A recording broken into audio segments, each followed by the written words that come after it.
નમસ્તે વિદ્યાર્થી મિત્રો, બીએસસી સેમિસ્ટર 4માં પેપર નંબર CCBOT 221માં યુનિટ 2 બાયોકેમિસ્ટ્રી, તેની અંદર આજે આપણે ડાયસેકેરાઇડ્સ અને પોલિસેકેરાઇડ્સના જે ઉદાહરણો જે છે અને તેના બંધારણ કઈ રીતે નિર્માણ પામે છે તેની વિશે આજે આપણે ચર્ચા કરીશું. તો પહેલાં જોઈએ ડાયસેકેરાઇડના પ્રકારો. તેમાં પહેલું છે સુક્રોઝનું બંધારણ.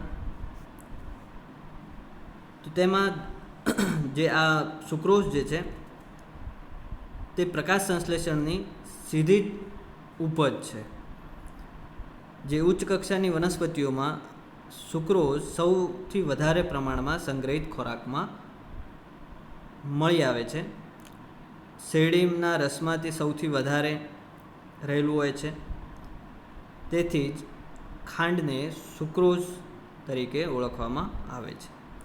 આ ઉપરાંત બીટ અને ગાજર અને તેમજ ઘણા બધા ફળોના રસની અંદર પણ સુક્રોઝ સારા પ્રમાણમાં રહેલું હોય છે. સુક્રોઝના જે ગુણધર્મો જે છે તે જોઈએ તો સુક્રોઝ સ્વાદે ગળ્યો, સ્ફટિકમય, સફેદ તથા પાણીમાં દ્રાવ્ય હોય છે. તે જળ વિભાજનથી બને છે. તે 2 મોનોસેકેરાઇડ અણુથી બનેલો હોય છે તથા પાણી મળતા ફરીથી તે મોનોસેકેરાઇડમાં પણ ફરીથી પરિવર્તિત થતો હોય છે. હવે જોઈએ સુક્રોઝનું બંધારણ. તો સુક્રોઝનું રાસાયણિક બંધારણીય જે સૂત્ર જે છે તે છે C12H22O11. સુક્રોઝના નિર્માણમાં આલ્ફા ડી ગ્લુકોઝ અને બીટા ડી ફ્રુક્ટોઝનો ઉપયોગ થઈ અને સુક્રોઝનું નિર્માણ થાય છે. અહીં આકૃતિમાં અહીં ફ્રુક્ટોઝ આવશે. જે આપણે અહીંયા બંધારણ જોઈએ તો આપણને ખ્યાલ આવશે. અહીં કાર્બન અને બંધારણ જે છે તે બંને જ જુદા છે.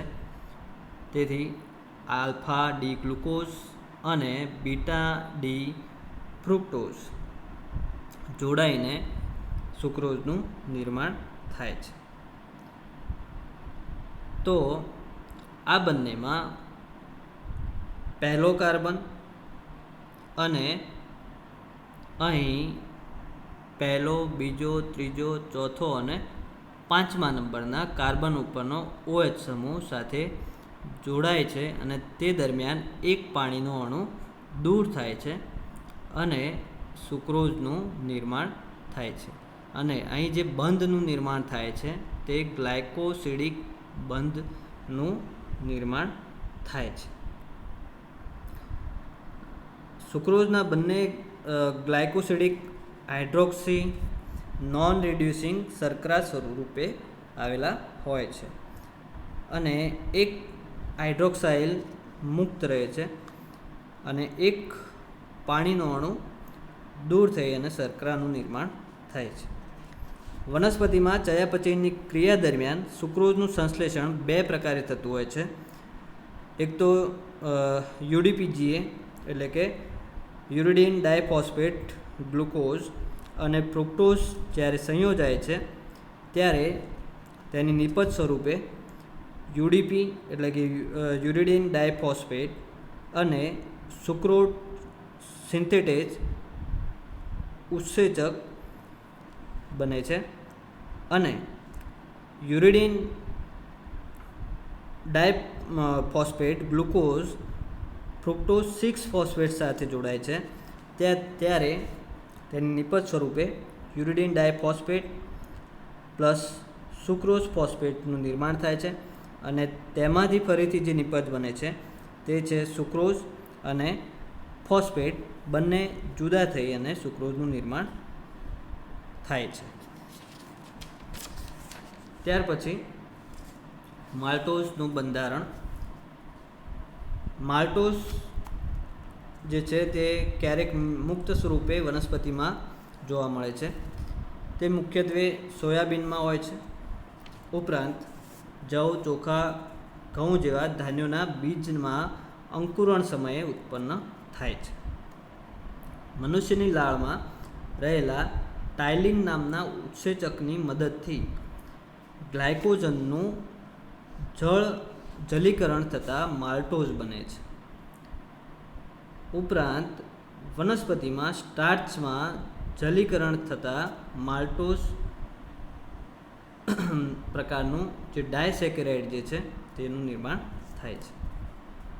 માલ્ટોઝના ગુણધર્મો જોઈએ તો તે એક પ્રકારનો ડાયસેકેરાઇડ છે જે સ્વાદે ગળ્યા હોય છે તથા સ્ફટિકમય, રંગવિહીન તથા પાણીમાં દ્રાવ્ય હોય છે અને તે 2 મોનોસેકેરાઇડ અણુ એટલે કે 2 ગ્લુકોઝના અણુઓ ભેગા મળીને બનતી શર્કરા છે. માલ્ટોઝનું જે રાસાયણિક સૂત્ર જે છે તે C12H22O11 છે. માલ્ટોઝનું નિર્માણ માટે 2 આલ્ફા ડી ગ્લુકોઝના અણુ મળે છે અને તેમની વચ્ચે આલ્ફા 1,4 ગ્લાયકોસિડિક બંધનું નિર્માણ થાય છે અને આ રીતે માલ્ટોઝનું નિર્માણ થાય છે.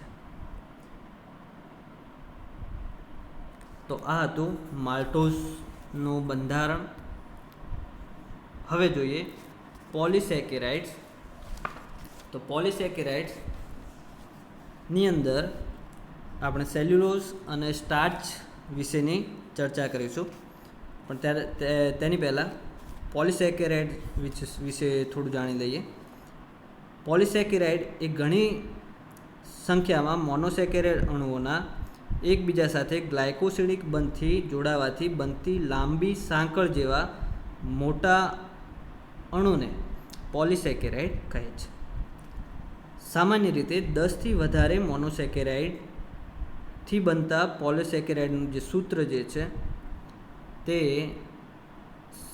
કૌંસની અંદર C6H10O5 કૌંસની બહાર N, જે N જે છે તે મોનોસેકેરાઇડની સંખ્યા દર્શાવે છે.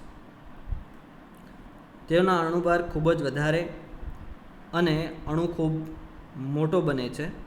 જ્યારે પોલિસેકેરાઇડ શર્કરાના બંધારણમાં ભાગ લેતા મોનોસેકેરાઇડ ઘટકો સરખા હોય તો તેને પોલિસેકેરાઇડ કહેવામાં આવે છે અને જો મોનોસેકેરાઇડના પ્રકારો જુદા જુદા પ્રકારો હોય તો તેને હેટરોપોલિસેકેરાઇડ કહેવામાં આવે છે. તો પહેલું આપણે જોઈશું સેલ્યુલોઝ, જે હોમોપોલિસેકેરાઇડ છે, એટલે કે તેનું નિર્માણ જે છે તે ગ્લુકોઝના અણુઓથી જ બનેલું હોય છે, તેથી તેને હોમોપોલિસેકેરાઇડ કહેવામાં આવે છે. સેલ્યુલોઝ એ વનસ્પતિ દેહના બંધારણમાં હોય છે, તેથી તેને બંધારણીય પોલિસેકેરાઇડ કહેવામાં આવે છે. કોષ દિવાલનું મુખ્ય ઘટક સેલ્યુલોઝ હોય છે. આલ્ફા પ્રકારનું સેલ્યુલોઝ રૂના તંતુઓમાં તથા શુષ્ક કાષ્ઠમાં સામાન્ય છે અને તેનું પ્રમાણ જે હોય છે તે 65% જેટલું હોય છે. ગુણધર્મોમાં તેના બંધારણમાં મોટી સંખ્યામાં મોનોસેકેરાઇડ આવેલા હોય છે. તેઓનું જળ વિભાજન કરતાં મોનોસેકેરાઇડના એકમો ઉત્પન્ન થાય છે. તેઓ અનિયમિત આકારના, સ્વાદવિહીન, અશર્કરાવાળા તથા પાણીમાં અદ્રાવ્ય હોય છે. સેલ્યુલોઝ તંતુ સ્વરૂપમાં લાંબા અને માઇક્રોફાઇબ્રિલ્સ પ્રકારના હોય છે. હવે સેલ્યુલોઝનું બંધારણ જોઈએ તો તેના નિર્માણમાં બીટા ડી ગ્લુકોઝના સંયોજનથી તે બનતું હોય છે અને તેમનું જોડાણ જે છે તે આપણે જોઈ શકીએ છીએ કે જે અહીં નિર્માણ થાય છે, જે બંધ ગ્લાયકોસિડિક બંધ છે તે અહીં એક ગ્લુકોઝના પહેલા કાર્બન સાથે અને બીજા ગ્લુકોઝના ચોથા નંબરના કાર્બન સાથે ગ્લાયકોસિડિક બંધ બને છે અને જે ગ્લુકોઝ જે છે બંને તે બીટા પ્રકારના છે. તેથી આ બંધનું નામ જે છે તે બીટા 1,4 ગ્લાયકોસિડિક બોન્ડ કહેવામાં આવે છે. તે એક શાખાવિહીન સાંકળ રૂપે આવેલી પોલિમર છે જેમનો અણુભાર 3 લાખથી 5 લાખ જેટલો હોઈ શકે છે. તેની હારમાં 1600થી 2700 જેટલા બીટા ડી ગ્લુકોઝના અણુઓ એકબીજા સાથે 1,4 બીટા બંધથી જોડાઈને પોલિમર સ્વરૂપે અણુ બનાવે છે. આમ તે ઘણો મોટો અણુ હોવાથી માનવી સેલ્યુલોઝને પચાવી શકતો નથી. તંતુ લાંબા અને અદ્રાવ્ય હોવાથી કાગળ, કાપડ જેવી વસ્તુઓ બનાવાય છે. સેલ્યુલોઝને સાંદ્ર HCl થી જળ વિભાજન કરતાં 95થી 96% જેટલો ડી ગ્લુકોઝ મેળવી શકાય છે. તો આ હતું સેલ્યુલોઝનું બંધારણ. હવે જોઈએ સ્ટાર્ચનું બંધારણ. તો સ્ટાર્ચ એ વનસ્પતિનો સૌથી અગત્યનો સંગ્રહિત ખોરાક છે. વનસ્પતિ પ્રકાશ સંશ્લેષણ દ્વારા જે ખોરાકનું નિર્માણ કરે છે તે ખોરાકનું નિર્માણ ગ્લાયકોજન સ્વરૂપે કરતો હોય છે.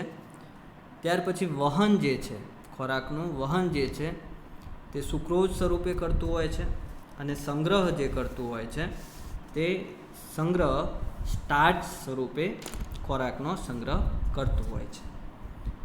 તેથી જ તેને સંચિત પોલિસેકેરાઇડ તરીકે પણ ઓળખવામાં આવે છે. તે હેક્ઝોન પોલિસેકેરાઇડ છે. ચોખા, ઘઉં, બટાકા જેવી વનસ્પતિઓના જે ભાગો જે છે તે સ્ટાર્ચ ખૂબ જ વિપુલ પ્રમાણમાં મળી આવે છે. તેના ગુણધર્મો જોઈએ તો તેના બંધારણમાં ઘણી સંખ્યામાં મોનોસેકેરાઇડ આવેલા હોય છે. તેઓનું જળ વિભાજન થતાં નાના નાના સુપાચ્ય મોનોસેકેરાઇડ્સ અણુ ઉત્પન્ન થાય છે. સ્ટાર્ચ અણુ ઘણા મોટા અનિયમિત આકારના હોય છે. સ્ટાર્ચ સ્વાદવિહીન, અશર્કરાવાળા તથા પાણીમાં અદ્રાવ્ય હોય છે, પરંતુ આલ્કોહોલમાં દ્રાવ્ય થતા હોય છે. તેનું બંધારણ જોઈએ તો સ્ટાર્ચનો અણુ મુખ્યત્વે 2 સ્વરૂપમાં હોય છે. એક તો એમાઇલોઝ અને એમાઇલોપેક્ટિન સ્વરૂપે. મકાઈ તથા ધાન્યોમાં સ્ટાર્ચ ફક્ત એમાઇલોપેક્ટિન તથા વટાણામાં મુખ્યત્વે એમાઇલોઝ સ્ટાર્ચ સ્વરૂપે આવેલું હોય છે. તો આપણે જે હાલ જે સ્ટ્રક્ચર જોઈ રહ્યા છીએ તે એમાઇલોઝ પ્રકારનો સ્ટાર્ચ છે. તો તે અસંખ્ય આલ્ફા ગ્લુકોઝના 1,4 આલ્ફા ગ્લાયકોસિડિક બંધથી જોડાયેલા હોય છે. તો આપણે અહીંયા જોઈ શકીએ છીએ કે પહેલા મોનોસેકેરાઇડનો પહેલો કાર્બન અને બીજા મોનોસેકેરાઇડનો ચોથા નંબરનો કાર્બન સાથે અહીં ગ્લાયકોસિડિક બંધનું નિર્માણ થાય છે. આમ દરેક જે સળંગ શૃંખલા જે ચાલે છે તેમાં બંધ જે છે તે 1,4 આલ્ફા ગ્લાયકોસિડિક બંધ જોવા મળે છે. તેની સાંકળ ઘણી લાંબી હોય છે. તેમાં ગ્લુકોઝ એકમની સંખ્યા 200થી 1000 જેટલી હોય છે. ગ્લાયકોસિડિક બંધ સ્થાયી હોય છે. સાંકળો લાંબી હોવાથી એકબીજાને સમાંતર ગોઠવાઈ જતા પોલર બંધનો એટલે કે OH સમૂહ વચ્ચે બે હાર વચ્ચે પાણીના અણુઓ માટે અવકાશ રહેતો નથી. તેથી એમાઇલો સ્ટાર્ચ જે છે તે પાણીમાં અદ્રાવ્ય છે. અને આ જે એમાઇલો સ્ટાર્ચ જે છે તેનો અણુભાર જે છે તે 10,000 થી 50,000 વચ્ચે તેનો અણુભાર હોય છે. હવે જોઈએ એમાઇલો પેક્ટિન પ્રકારનો સ્ટાર્ચ. તો આ સ્ટાર્ચનો અણુ વજનમાં એમાઇલોસ કરતાં વધારે ભારે હોય છે. તેનો અણુભાર જે છે તે 50,000 થી 1,00,000 જેટલો હોઈ શકે છે. જે એમાઇલોઝનો અણુભાર હતો તે 10,000 થી 50,000 જેટલો હતો, જ્યારે એમાઇલો પેક્ટિનનો અણુભાર જે છે તે 50,000 થી 1,00,000 જેટલો હોઈ શકે છે. અહીં જોડાણો બે પ્રકારના હોય છે. એક જોડાણ એમાઇલોઝની જેમ આલ્ફા 1,4 ગ્લાયકોસિડિક બંધ, અને બીજું જે છે અહીં આપણે જોઈ શકીએ છીએ કે બે પ્રકારના અહીંયા એમાઇલોઝ પેક્ટિનમાં બે પ્રકારના બંધનું નિર્માણ થતું હોય છે. એક છે આલ્ફા 1,4 ગ્લાયકોસિડિક બંધ, અને બીજું જે છે તે જોડાણ છે અહીં જોઈ શકીએ છીએ આલ્ફા 1,6 ગ્લાયકોસિડિક બંધ. આમ અહીં આલ્ફા 1,6 બંધ ધરાવે છે. અહીં આલ્ફા ગ્લુકોઝની શૃંખલા બને છે. આ જે ગ્લુકોઝ જે છે તે બધા જ જે છે તે આલ્ફા પ્રકારના ગ્લુકોઝ છે,